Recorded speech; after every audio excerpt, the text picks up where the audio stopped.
Hey guys, this is John. I'm playing Igor 1991 Lipetsk in a 15-minute game on chess.com.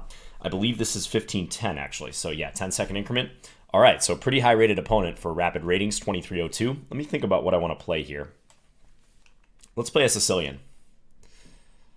Classical and Khan are my two main Sicilian weapons. Okay, d4, and we're probably going to have a Smith-Morra Gambit, c3. Okay, another surprise. Yeah, I was going to say, I usually decline the Smith-Morra Gambit just for practical purposes, but queen takes d4. All right, let's play knight c6. This is similar to the center game, but black has two center pawns instead of one, as would happen in the center game with e4, e5, d4. Okay, queen e3. I must confess I'm already out of book. I don't know the best way forward for black. However, I definitely know that black has a good position. I'm thinking about just playing knight f6. I'm going to do it, because if white plays e5, we have queen a5 check and even knight g4. So, okay, bishop b5. Make sure my screen capture is good. I'm especially paranoid about that in the longer games, that the screen capture is going to be off and I'm not going to notice it. Okay, bishop b5. So if I check, he can play knight c3 and defend the bishop. I can just play d6 or maybe g6 and try to fianchetto. Both look like good options here.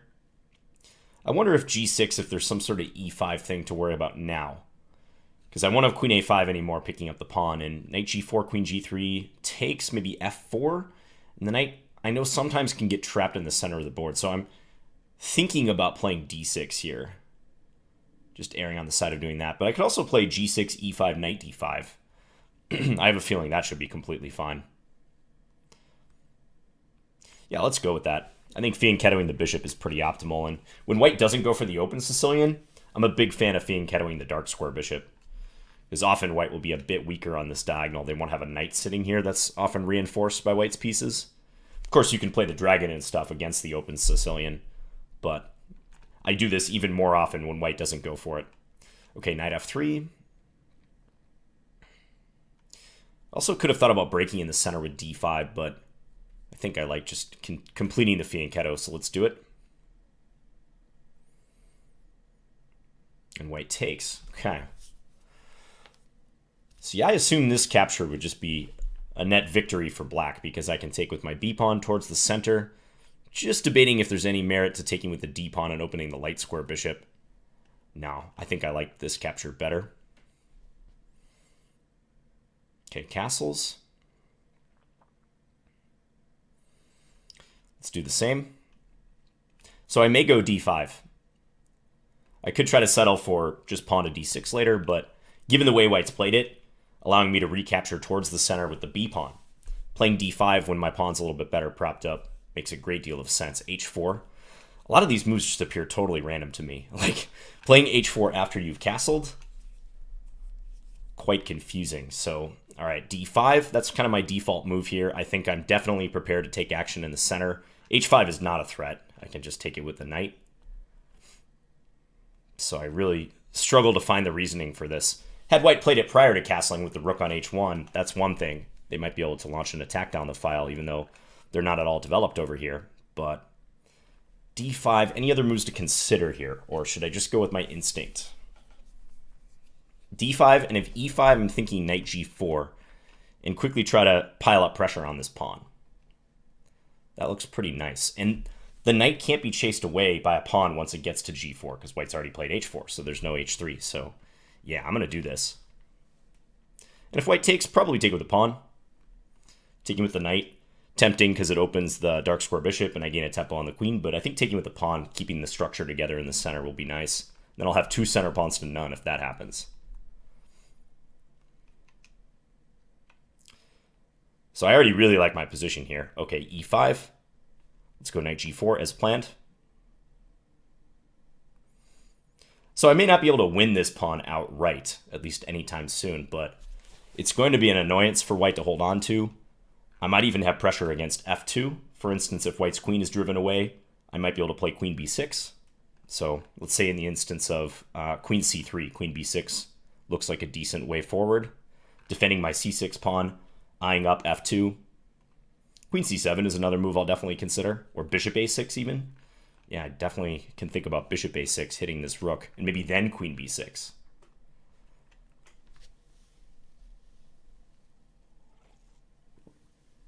So things are looking excellent here. Hope you guys are having a great Monday. I'm playing this about 4 o'clock p.m. on Monday. All right, queen e2. So that stops bishop to a6 for now. But I can still think about queen b6. Boy, I'm struggling with the arrows. Sorry, guys. Queen b6 with the idea of bishop a6 to come, or a5. Of those two, I definitely like the look of queen b6 a bit more. Even stops white from developing this dark square bishop because of this. I could try to attack this pawn, but I think white can defend it sufficiently.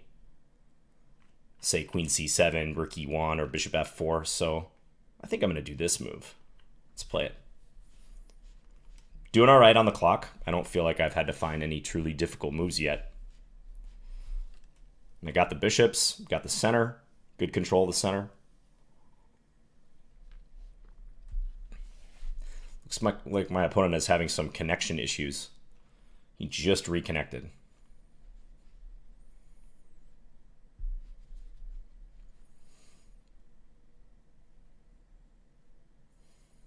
Thank you guys for the positive feedback on that video I posted just yesterday. My first victory against a grandmaster. I'm going to post games like that. Not necessarily even wins. As someone pointed out in the comments, it might just be interesting to see kind of pivotal games in my chess career. Games that really stand out. Wins, losses, draws even. Okay, knight here, but this just seems to be a blunder after bishop a6. Now, that's just a skewer on the queen and the rook. Not really any knight a4 business to worry about, at least yet. The only thing is, with bishop a6, I do lose a defender of g4, but I think that scarcely matters. So let's play it.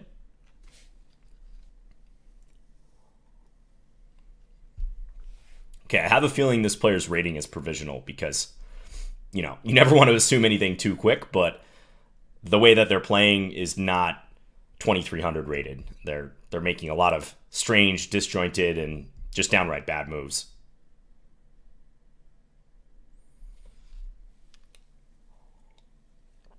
Okay, queen d1. So now I can take this rook and then take e5. That definitely seems easiest.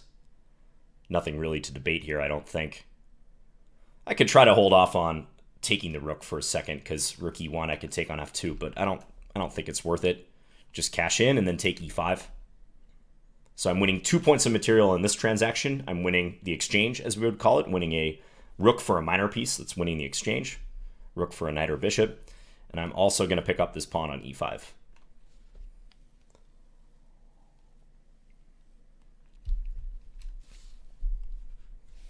Yeah, now white has to take with the queen, because if they take with the king, they're going to get mated on f2 directly. So there should be no debate for white as far as what to do. And they do take with the queen.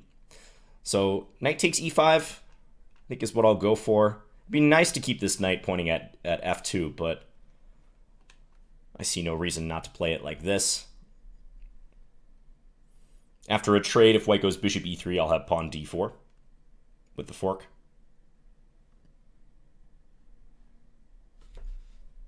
We do get a trade. If bishop h6, trying to develop the bishop with tempo on my rook, I think I can just grab on b2. So I'll be hitting the knight, and then if the knight moves, and there you go, bishop h6. If the knight moves, I'll have queen takes a1. So this looks excellent now, even more so. Because yeah, it's a tempting developing move with tempo on the rook, but I'm not obligated to move that rook.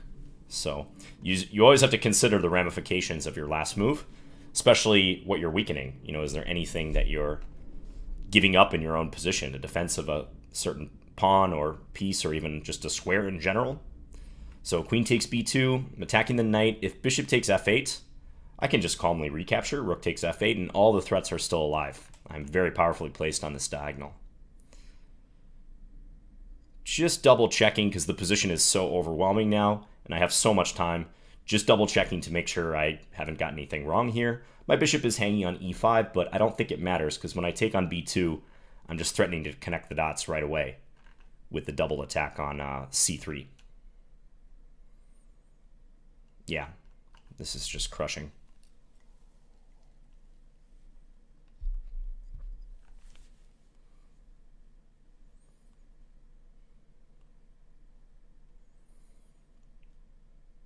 And assuming bishop takes f8, I think I'll take with the rook. Could also take with the king, but might as well keep my king as safe as possible. And maintain all the threats on the diagonal here. There's no reason to cash in right away. I could have played or thought about bishop takes c3, but then he has rook b1 with tempo. So, yeah, given that something has to give here, better to just take this bishop. It's a nuisance anyways, just get rid of it. And as it stands, I'm up 2 pawns, and I'm going to win more material here in a second. A full piece.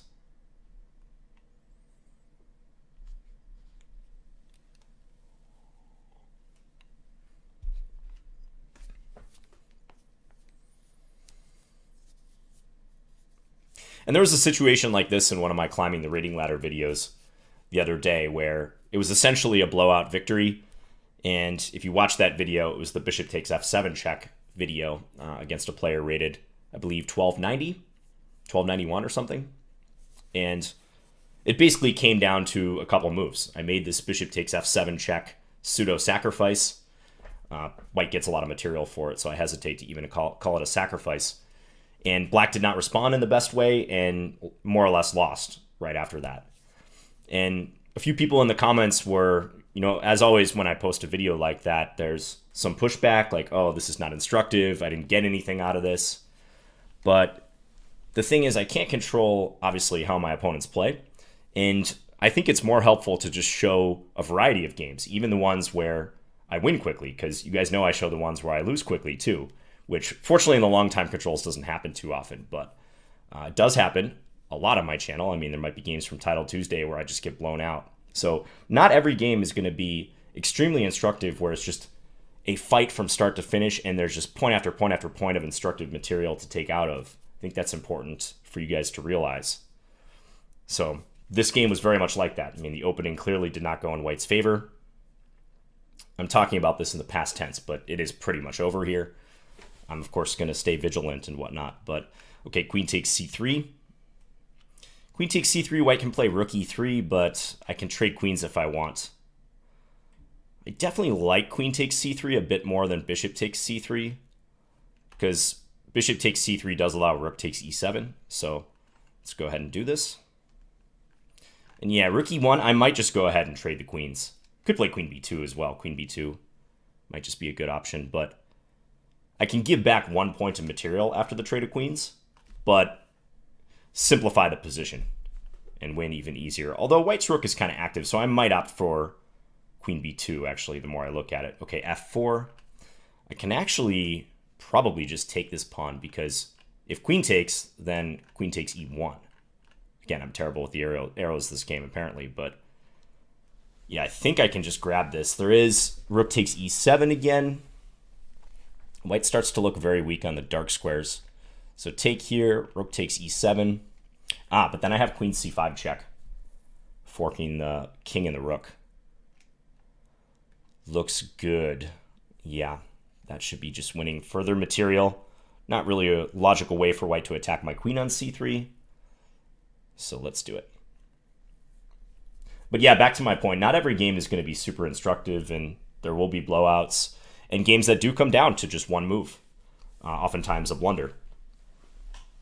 So for me as a content creator, especially posting on basically a daily basis, the alternative would be not to post those videos like this or that bishop takes f7 climbing the rating ladder video the other day. But I have a feeling this is still very instructive for many of you because you guys have told me as such. And once again, I think it paints a complete picture about what chess is. Chess is not going to always go in your favor, and sometimes it will go in your favor, like very heavily on a given day. Like you might have a session where you just knock it out of the park, as you might have seen in my last clock as a weapon video, whereas the previous clock as a weapon video went pretty poorly for me and I was just blundering all over the shop. So I just wanted to take this time to mention that because that's something I think about, and I know as a viewer it may be something that crosses your guys' minds as well. Okay, rook e8, so just getting the rook into the game finally. I'm up a rook and 2 pawns here. Now I'm just going to force a queen trade, queen e5.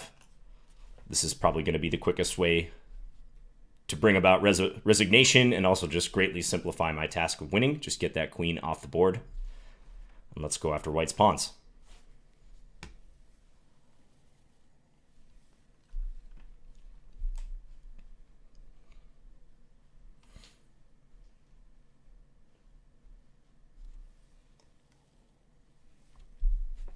So as far as what white did wrong this game, I mean, the knight c3 blunder definitely stands out, but the general tone of white's moves prior to that were not positive, I would say. I mean, h4 in particular, the opening itself is, I think, not promising for white. Playing d4 and taking with the queen, not considered to be a great line. Funny I say that as a Scandinavian player, but yeah, I think in that instance, playing against the Sicilian, there are far better options to play for an advantage with the white pieces. But yeah, especially that h4 move, basically a purposeless move. It's only a weakening move because it gave me the g4 square. h5 was not a real threat. Hard to get away with flank pawn pushes like that don't contribute to your position.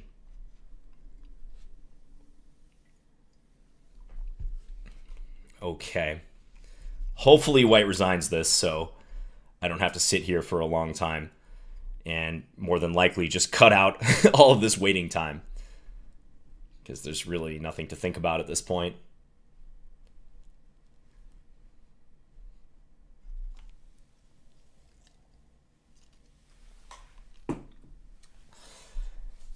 But yeah, if I just scroll back a little bit here, I was comparing it to the center game, which again is e4, e5, d4, e takes d4, queen takes d4. That at least makes a little bit more sense for white because it's kind of like the Scandi. You're knocking out one of their center pawns. You're knocking out black's e pawn with your d pawn when you play that way. But in this line, e4, c5, d4, c takes d4, queen takes d4, black immediately has two center pawns to white's one. And the queen immediately gets attacked by the knight c6 with tempo. So I think that's already a big knock against this sort of thing. In the open Sicilian, which is knight f3 on move 2 against the Sicilian, and d4 on move 3, that way white can take with the knight and centralize that piece. And even if black challenges it challenges the knight with knight c6, white often just keeps it there and kind of builds around it. That is much more challenging because you don't lose time with the queen and you can contribute towards your development.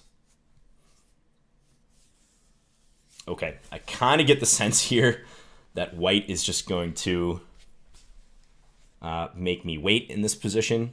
So actually what I can do is I can probably just wrap the video up here because honestly, guys, at this point, there's not really going to be anything super instructive for you. I'm just going to take white's pawns. Definitely going to play rook takes c2 or rook takes a2 next and win the game with my tons of extra material here. Probably start pushing my d pawn, maybe bring up my king, but probably just clean up white's pawns and push the d and the c pawns. So, yeah, maybe I can just give a quick post-mortem while the clock is still going here, but I think if white's going to play this way, d4, they should go ahead and play c3, the Smith-Morra Gambit, instead, because, yeah, especially the way white followed up here. And with e5 not ever seeming to work, because e5, again, if white plays that, I have queen a5 check, which is a common idea in the Sicilian you should be aware of, or knight g4, attacking the queen and also the pawn. So that would work. Yeah, the trade on c6, this almost always favors black, especially if black can take with the b pawn. Same thing with the knight sitting on d4, taking the knight on c6. Unless white's doing that selectively for good reasons, it usually favors black to take towards the center, because I have a nice center pawn chain. And yeah, h4, this is the move I really, really didn't like for white, because it just didn't seem to do anything. Just appears to be a weakening move. And knight c3 runs into bishop a6, but as I said, the game was already slipping out of white's grasp here. I guess they should start trying to evacuate their major pieces from this diagonal. Maybe white could think about c4, but bishop a6 comes with a pin anyways. Maybe white can play b3, but it looks very shaky at that point. Trying to prop up that pawn. I'm sure there's something wrong with that. So, if white has to play something like rook e1, bishop a6, queen d2, I mean, I just don't think this position is a holdable one for white, provided black follows up correctly. But that's still a game. Just thinking off the top of my head what I would do in that position. Maybe try to attack e5 in a different way, but that's still very much a game. But yeah, as played, white lost the exchange and a pawn. You kind of saw what happened after that. Okay, white did make a move, so let's take. It was a 5-minute move here. Yeah, unless white plays something quick here, I think I'm going to wrap this up in a second, guys. Shout out to those of you who are still watching, by the way. Okay, white did play a4. So I can push my pawns. I think I'm going to do that because going after the a pawn, while nice, is kind of unnecessary. I can connect my pawns together. I can use my rook.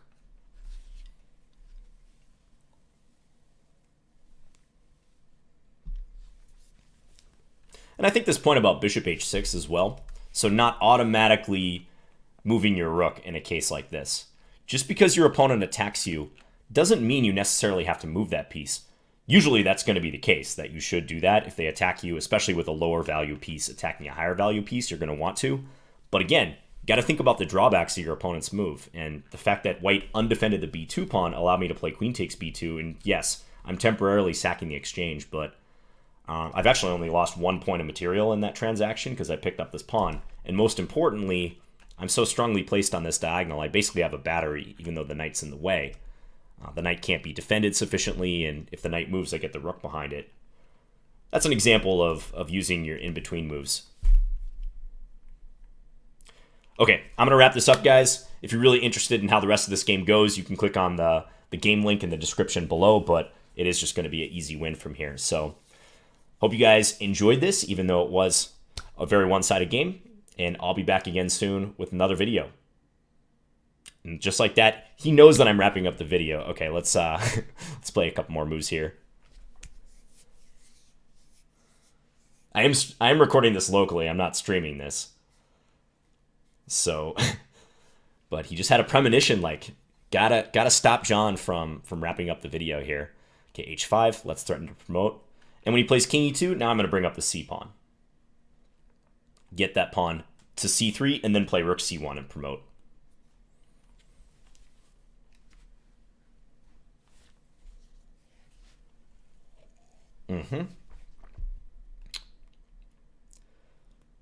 I think I'm just going to go here. He can take either pawn, but I'll just take back.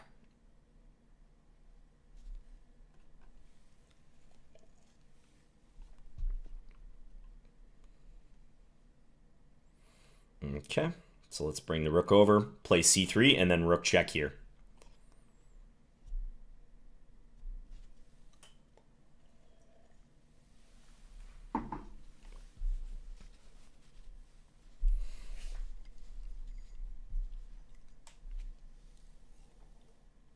This is convenient because I'm getting out of T as well. Basically just ran out of T.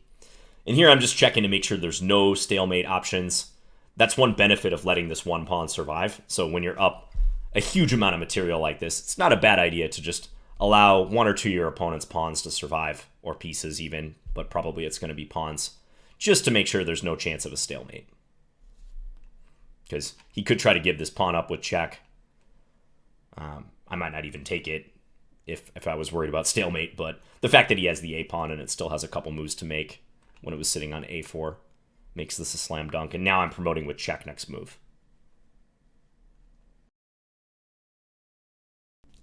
Hey guys, this is John. So just a quick postscript in case you were curious. On move 41 here, I played rook b2 check, and my opponent proceeded to spend over 3 minutes on the only legal move, king a3, which is going to result in checkmate on the next move. So he timed down to 24 seconds, and I had pre-moved queen b4 mate. But usually I don't do this, but this is just such an egregious case of abusing the system that I think it deserves to be called out. So this is this player's profile here. And it just takes one glance at their profile to see what was going on if we click into their games. So they just created multiple accounts, or maybe had friends working with them, but probably he created multiple accounts and had games thrown to him. These are all one-move games here. This is the move number. One-move games, and then resign in favor of Igor 1991 Lepetsk at a variety of time controls, 1 minute, 3 minute, 15 minute.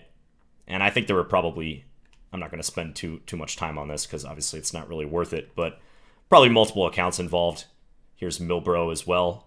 3 games where it was 1 minute and 1 move. And a resignation, yeah, again, 3-2. Also at 15-10, it looks like.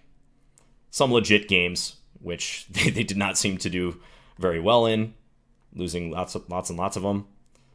Escarsa also involved in this. So I'm going to be reporting all of these accounts. So obviously, don't do anything that this player did. Anyways, just thought you guys might be curious about that. Thanks again for watching, and I'll be back again soon with another video. Bye, guys.